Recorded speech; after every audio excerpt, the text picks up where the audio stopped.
नमस्कार विद्यार्थी मित्रांनो, इंग्लिश फ्लुएंट या चॅनलमध्ये आपणा सर्वांचं पुन्हा एकदा स्वागत करतो.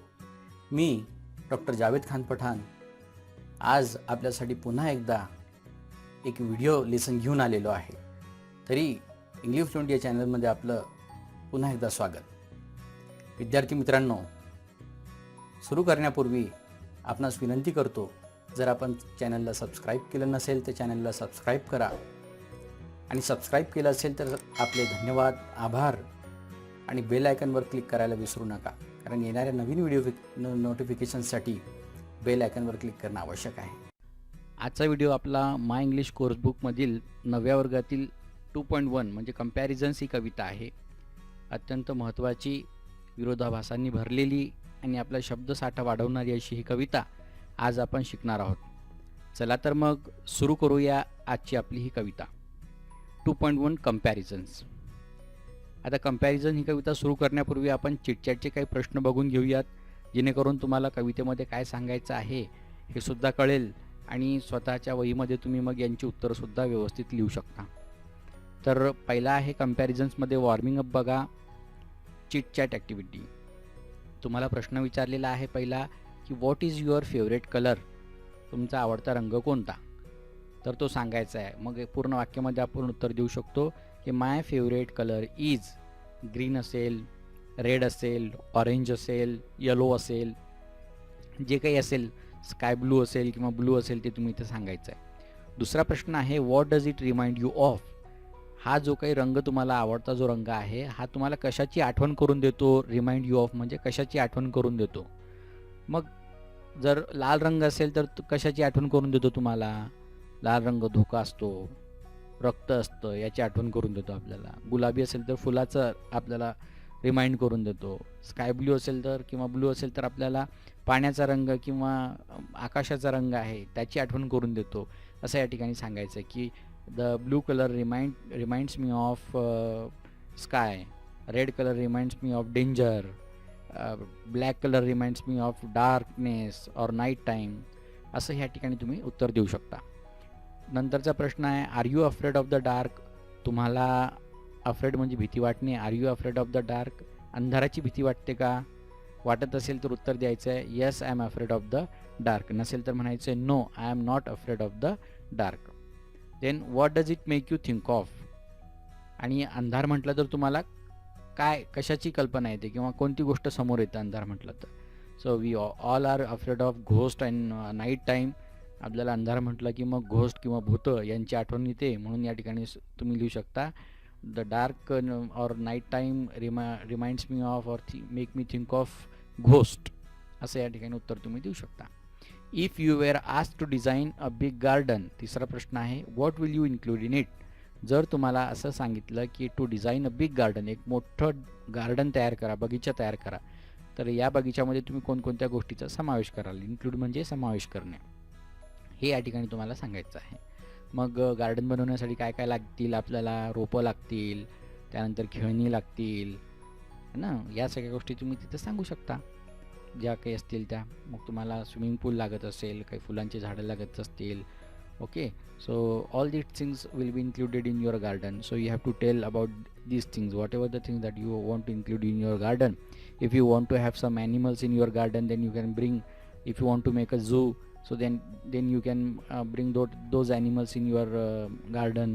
Okay, if you want to have that roller coaster or other things, so just you have to imagine all that things. एक इमॅजिनेशन तयार करून तुमचं स्वतःचं एक गार्डन तुम्ही तयार करू शकता. कॅफेटेरिया लागत असेल तर तुम्ही कॅफेटेरिया त्या गार्डनमध्ये इन्क्लूड करू शकता. Small trees, big trees, all these things will be included in my garden असं तुम्ही लिहू शकता. So this is what warming up activity. आपल्याला विषयाची थोडीशी संकल्पना क्लिअर व्हावी, येणारा विषय आपल्याला समजावा, यासाठी हे वॉर्मिंग अप महत्त्वाचं असतं. आणि हेच प्रश्न आपल्याला डायलॉग रायटिंगसाठी सुद्धा विचारलेले असतात, म्हणून हे महत्त्वाचं आहे. पुढची एक ॲक्टिव्हिटी दिलेली अतिशय चांगली ॲक्टिव्हिटी आहे, ती तुम्ही सोडवू शकता घरीसुद्धा. Expanding word webs. जे वर्ड वेब्स एक काय म्हणतो आपण शब्दांचं जाळं तुम्हाला तयार करायचं आहे. म्हणजे शब्द शिकणे सुद्धा किती महत्त्वाचं आहे ते बघा. आणि या ॲक्टिव्हिटीनंच तुम्हाला शब्द शिकायला भेटणार आहेत. कसं आहे बघा, काय काय सांगितलेलं आहे. फॉर्म पेअर्स, जोड्या बनवायच्या आहेत आपल्या. आता तुम्ही एकटे आहात म्हणून तुम्ही एकटी बनवा किंवा आपल्या मित्रासोबत बसून तुम्ही हे लिहू शकता. आणि काय करायचं आहे, list the names of as many vehicles as you can. वाहनांची नावं, व्हेकल्स म्हणजे वाहन, आपल्याला वाहनांची नावं लिहायची. जितक्या वाहनांची नावं तुम्हाला लिहिता येतील तितक्या वाहनांची नावं लिहायची आहेत. कार असेल, बस असेल, रेल्वे असेल, एरोप्लेन असेल, बायसिकल असेल, all these are vehicles. Choose any 2 of them. आणि त्यापैकी ह्या लिस्टमधून तुम्हाला 2 वाहनांची नावं घ्यायची आहेत. But they must be of different types. वेगवेगळ्या प्रकारची 2 वाहनं घ्यायची आहेत. आणि then draw a word web for each of them to show their appearance. आणि ते कसे दिसतात त्याची माहितीसाठी तुम्हाला त्यांचं कसं दिसणं आहे हे सगळं त्याच्यावर तुम्हाला बघून सांगायचं आहे. त्याचं दिसणं असेल आणि त्याचे शब्द तुम्हाला लिहायचे आहेत. क्वालिटीज म्हणजे गुण. And the things that these features remind you of. आणि हे जे काही वैशिष्ट्य आहे ते तुम्हाला कशाची आठवण करून देतात ते सुद्धा त्यामध्ये लिहायचे आहे. You may use words as well as phrases in the web. आणि तुमच्या शब्दजाळ्यामध्ये तुम्ही वर्ड्ससुद्धा, शब्दसुद्धा लिहू शकता किंवा काही शब्दसमूहसुद्धा तुम्ही लिहू शकता फ्रेजेस म्हणजे. बघा मग फॉर एक्झाम्पल दिलेलं आहे बघा इथे तुम्ही बघू शकता. आता तुम्ही डायग्राम बघा. या डायग्राममध्ये तुम्हाला दिसेल एक नेम ऑफ व्हेकल आपल्याला सगळ्यात मध्ये टाकायचं आहे. म्हणजे जे काही आपण वाहन घेणार आहोत त्या वाहनाचं नाव या ठिकाणी. मग त्या वाहनाची आपल्याला काय काय माहिती द्यायची. स्पीड, त्याचा स्पीड किती असतो. मग तो आपण लिहू शकतो की बाबा जर एखादा आपण बायसिकल वगैरे घेतली असेल तर मग 10 किलोमीटर पर आवर असं त्या ठिकाणी लिहू शकतो. किंवा एखादी मोठी बाईक घेतली असेल तर बाईक असेल तर मग 50 किलोमीटर पर आवर असं या ठिकाणी आपण लिहू शकतो. प्लेन असेल तर त्याची किती स्पीड असू शकते. ट्रेन असते तर त्याची किती 150 किलोमीटर पर आवर किंवा एका तासाला ती किती धावते हे तुम्ही या ठिकाणी लिहू शकता. त्यानंतर used or old or new. यूजची काय प्राईस आहे, प्राईस म्हणजे किंमत, ते या ठिकाणी लिहायचं आहे तुम्हाला. देन साऊंड, त्याचा आवाज कसा येतो. शेप, त्याचा शेप कसा आहे, आकार कसा आहे ते लिहायचं आहे. त्यानंतर कलर, शायनी ब्लॅक कसा आहे ते लिहायचं आहे. देन ओरिजिन ऑर ब्रँड, कोणता ब्रँड आहे. जर सायकल बायसिकल असेल तर कोणत्या कंपनीची आहे. कार असेल तर कोणत्या कंपनीची आहे ते तुम्ही या ठिकाणी लिहायचं आहे. देन साईज लिहायची आहे, जे काही वाहन तुम्ही घेतलेलं आहे त्याचं. देन यूज, त्याचे उपयोग काय काय असतात ते मग समोर इथे अजून गोल करून तुम्ही ते लिहू शकता. इथे पुन्हा एक गोल करायचा असा. यूज असेल तर मग याचे यूज काय आहे ते लिहायचं. What is the use of aeroplane, what is the use of train वगैरे वगैरे. तर हे सगळे लिहित असताना तुम्हाला या शब्दांची मदत घ्यायची आहे. टेरिफिक, खूप चांगलं, जबरदस्त, ब्रँड न्यू, नवीन, स्लीक, दिसायला सुंदर. टायनी किंवा ह्यूज, आता साईज आहे बघा तर टायनी छोटी, ह्यूज म्हणजे मोठी, हे शब्द घेऊ शकता. पॉवरफुल, दमदार, अफोर्डेबल परवडणारे, एक्सपेन्सिव्ह म्हणजे महाग, इझी टू ड्राईव्ह म्हणजे चालवायला सोपे, इको फ्रेंडली म्हणजे पर्यावरणपूरक, लक्झुरियस म्हणजे आरामदायी, फ्युएल एफिशियंट म्हणजे इंधन क्षमता याच्यामध्ये चांगली आहे, ऑटोमॅटिक म्हणजे स्वयंचलित, लेफ्ट हँड ड्राईव्ह डाव्या बाजूने चालू शकतो आपण असं. त्यानंतर फास्टेस्ट, फास्टेस्ट म्हणजे अतिशय जलद. त्यानंतर इम्पोर्टेड म्हणजे बाहेरून मागवलेली विदेशी जे काही असेल ते, ठीक आहे. तर असं तुम्हाला हे सगळं पूर्ण वर्ड वेब जे आहे व्हेकल संबंधीचं ते पूर्ण करायचं आपल्या वहीमध्ये. तर ही ॲक्टिव्हिटी झाल्यानंतर आता आपण सुरू करूया, आपल्या कवितेकडे वळूया आपण. आणि एक महत्त्वाची ॲक्टिव्हिटी तुम्हाला दिलेली शेवटी बघा, note the difference between drive and ride. हे तुम्हाला शोधायचं आहे, ड्राईव्ह आणि राईडमध्ये काय फरक आहे ते. आणि use the 2 words correctly in your on sentences. आणि मग त्याचं जे काही आहे वाक्य तुम्हाला तयार करायचं आहे. नंतरची एक ॲक्टिव्हिटी दिलेली आहे, describe your dream vehicle in a few lines. तुमचं जे काही स्वप्नातलं एखादं वाहन असेल, घ्यायचं असेल तुम्हाला, तर त्याच्याबद्दल तुम्हाला माहिती, त्याचं वर्णन करायचं आहे, त्याची माहिती लिहायची. चला तर मग सुरू करूया आता आपण कवितेकडे. आपण मूळ आपल्या कवितेकडे वळूया. कंपॅरिझन्स म्हणजे तुलना. 2 गोष्टींची तुलना आपण ज्या वेळेला करतो तर त्यांच्या एखाद्या वैशिष्ट्याची तुलना ॲक्च्युली आपण करत असतो. म्हणजे जर आपण इंटेलिजन्सची तुलना करत आहोत एखाद्या व्यक्तीची, तर इंटेलिजन्स जर मी तुलना करत असेल आईन्स्टाईन आणि माझ्या वर्गमित्राची किंवा कोणाची, तर त्या दोघांची आपण तुलना कशामध्ये करतो आहे. आईन्स्टाईन कशासाठी प्रसिद्ध होते, so he was famous for intelligence. आणि माझा मित्र इंटेलिजंट आहे म्हणून मी या 2 लोकांची तुलना त्या एका मुद्द्यावर, एका वैशिष्ट्यावर मी करत आहे. म्हणजे ते इंटेलिजन्स हे वैशिष्ट्य आहे म्हणून आपण ती तुलना करत असतो. तर कोणत्या तरी एका गुण वैशिष्ट्यावर आधारित आपण तुलना व्यक्तीची करत असतो. तर याच वैशिष्ट्यांबद्दलची माहिती या कवितेमध्ये दिलेली आहे बघा, कंपॅरिझन्समध्ये. आपण आता याचा अभ्यास करूया काय आहे या कवितेमध्ये. तर सुरुवात बघा. Fast as a spaceship, slow as a snail, big as a dinosaur, small as a nail, fierce as a tiger, gentle as a lamb, sour as a lemon, sweet as jam, dry as the desert, wet as the sea, square as a house, round as a pea, cool as a cave, warm as toast, noisy as a road drill, quiet as a ghost, strong as an ox, weak as a kitten, hard as a rock, soft as a mitten, dark as a tunnel, light as the moon, night time, midnight, daytime, noon, tall as a giant, short as an elf, crooked as a mountain path, straight as a shelf. The world is full of opposites, so think of some yourself. आणि कवीचं नाव आहे anonymous, म्हणजे कवीचं नाव माहीत नाहीये म्हणून anonymous म्हटलेलं आहे बघ, अज्ञात असं आहे. तर आता तुम्हाला कविता कळलेली असेल, आपण वाचन घेतलेलं आहे. आता याचा अर्थ आपण समजून घेऊया काय काय दिलेलं आहे ते. Fast as a spaceship. Fast तुम्हाला माहीत आहे, वेगवान. वेगवान कशासारखा वेगवान, तर स्पेसशिप सारखा वेगवान. स्पेसशिप जी असते तुम्हाला माहिती आहे किती वेगाने ती वरती उडते आणि लगेच आकाशात झेप घेऊन ती अंतराळामध्ये निघून जाते. तर इतकी फास्ट, म्हणून स्पेसशिपचं जे वैशिष्ट्य आहे ते काय घेतलेलं आहे, फास्टचं, त्याचं वेग हा वैशिष्ट्य घेतलेला आहे. So my friend is as fast as a spaceship, असं मी वाक्य तयार करू शकतो. Okay, so fast as a spaceship, slow as a स्नेल. तर फास्ट झालं आणि फास्टचे अपोजिट काय आहे, स्लो. फास्ट तर स्पेसशिप झाला आणि स्लो काय, स्नेल म्हणजे गोगलगाय. तुम्ही बघू शकता या ठिकाणी. Slow as a snail. Big as a dinosaur, दुसरं वैशिष्ट्य घेतलेलं आहे आता. Big as a dinosaur. Dinosaur तुम्हाला माहिती आहे लुप्त झालेत आता, पहिले होते. डायनासॉर सारखा मोठा, बिग, भव्य. स्मॉल ॲज अ नेल, आणि स्मॉल बिगच्या विरोधातला शब्द आहे स्मॉल. आणि स्मॉल कसा, तर नेल सारखा. नेल म्हणजे खिळा, खिळ्यासारखा लहान, छोटासा असतो की नाही खिळा.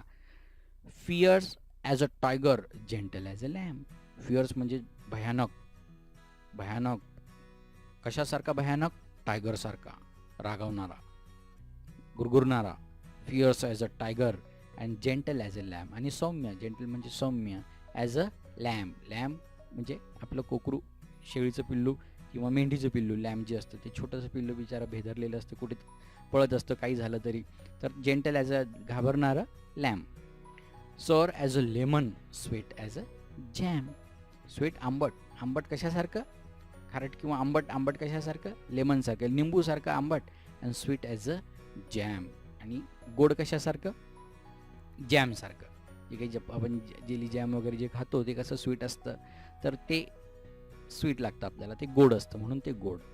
Dry as the desert and wet as the sea. Dry म्हणजे शुष्क, कोरडं. कशासारखं कोरडं, डेझर्टसारखं, वाळवंटासारखं कोरडं, बिलकुल एकदम कोरडं हवामान असतं त्या ठिकाणी. तुम्ही बघितलं असेल वाळवंटाचं, पाणी नसतं काही नाही, तर पूर्ण ड्राय असतं ते. तर कोरडं बिलकुल डेझर्टसारखं. आणि ड्रायच्या विरुद्धातला शब्द आहे वेट म्हणजे ओलं. ओले कशासारखे, सी. सी म्हणजे समुद्र. समुद्रामध्ये सगळीकडे पाणीच पाणी असतं, तर समुद्रासारखं ओलं. Square as a house and round as a P. Square म्हणजे चौकोनी. चौकोनी कसं, घरासारखं. घरासारखं चौकोनी.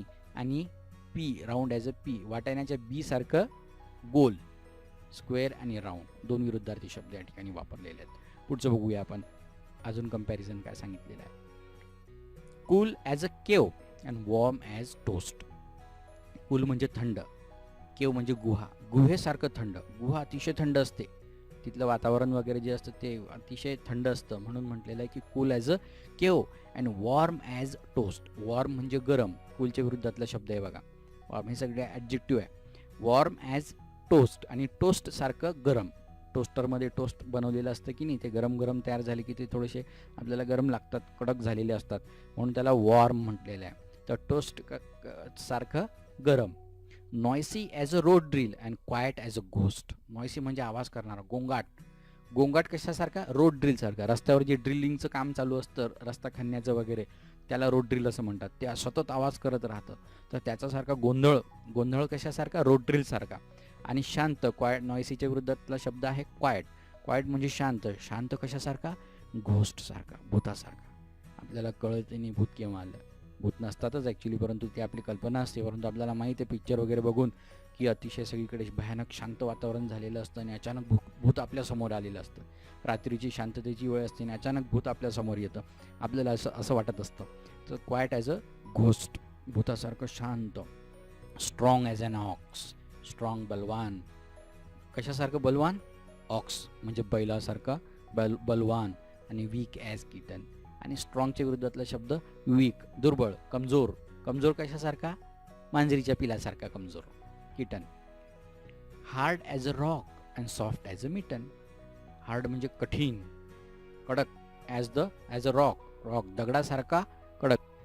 तर दगडासारखा कडक and soft as a mitten. आणि मिटन म्हणजे हातमोजे. आपल्या हातमोजे जे असतात आपण विंटरमध्ये, हिवाळ्यामध्ये घालत असतो, ते कसे असतात? अतिशय सॉफ्ट असतात, ते उलनचे बनवलेले, म्हणून तो मिटन असतात, त्याला मिटन असं म्हणतात. तर ते कसे असतात? मऊ असतात, दगडासारखा कडक आणि हातमोज्यांसारखा मऊ, soft. Dark as a tunnel आणि light as the moon. Dark म्हटलं तर टनल. टनल म्हणजे रस्त्यावरती जो बोगदा असतो तो, जो काही पर्वत फोडून बनवलेला एकदम टनेल असते, मोठी बोगदा, आणि इकडून तिकडे आरपार जातात लोक, त्यावेळेला पूर्ण मध्ये अंधार असतो. तर त्याच्या बोगद्यासारखा बिलकुल अंधकार झालेला अंधार. आणि लाईट ॲज द मून, आणि चंद्रासारखा प्रकाशित, असं म्हटलेलं, लाईट ॲज द मून. समोर शब्द दिलेले आहेत. Night time, mid night. Night time, mid night and day time, noon. अंधार कसा? मिडनाईट सारखा. जी काही रात्र असते, मध्यरात्र जी असते, मिडनाईट म्हणजे मध्यरात्र. मध्यरात्र कशी असते? बिलकुल अंधारी असते, सगळीकडे अंधार पसरलेला असतो, लाईट्स वगैरे सगळे ऑफ झालेले असतात. मग तशासारखा अंधार, डार्क. आणि डे टाईम, नून. आणि प्रकाशित कसा असला पाहिजे? तर प्रकाश नून, 12 वाजताचा जो काही असतो, दुपारची जी वेळ असते, ती कशी प्रकाशित असते?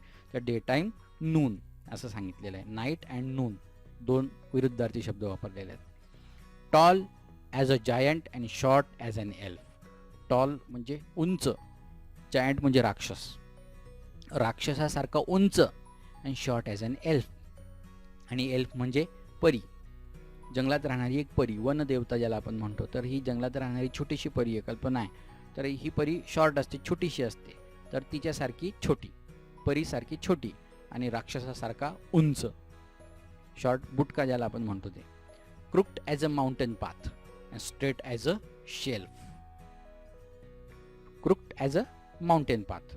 क्रुक्ड म्हणजे वेडी वाकडी, माउंटेन पाथ म्हणजे पर्वतावरील रस्ता किंवा पायवाट. पर्वतावरील रस्ता कसा असतो? क्रुक्ड असतो, वेडावाकडा असतो. परंतु स्ट्रेट ॲज अ शेल्फ. परंतु शेल्फ, कपाटातल्या ज्या शेल्फ असतात बघा, कुठेही आपण दुकाना वगैरेमध्ये गेलेलो असतो, तर त्या दुकानामध्ये शेल्फमध्ये सगळे सामान ठेवलेलं असतं. जे कप्पे असतात कपाटातले, ते कप्पे कसे असतात? सरळ असतात. ते वेडेवाकडे असतात का? नाही. आपल्याला काही साहित्य सामान ठेवायचं आहे त्यामध्ये, म्हणून ते स्ट्रेट असतात, एकदम समांतर असतात, ते सरळ असतात. तर कशासारखं? शेल्फसारखं सरळ, आणि पर्वतावरील रस्त्यांसारखा क्रुक्ड म्हणजे वेडावाकडा, असं या ठिकाणी त्या कवीला सांगायचं आहे. The world is full of opposites. हे जग पूर्ण कसं आहे? विरोधाभासांनी भरलेलं आहे, विरुद्धार्थी गोष्टींनी भरलेलं आहे. So think of some your self.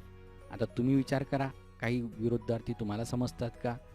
काही तुम्हाला आठवतात का?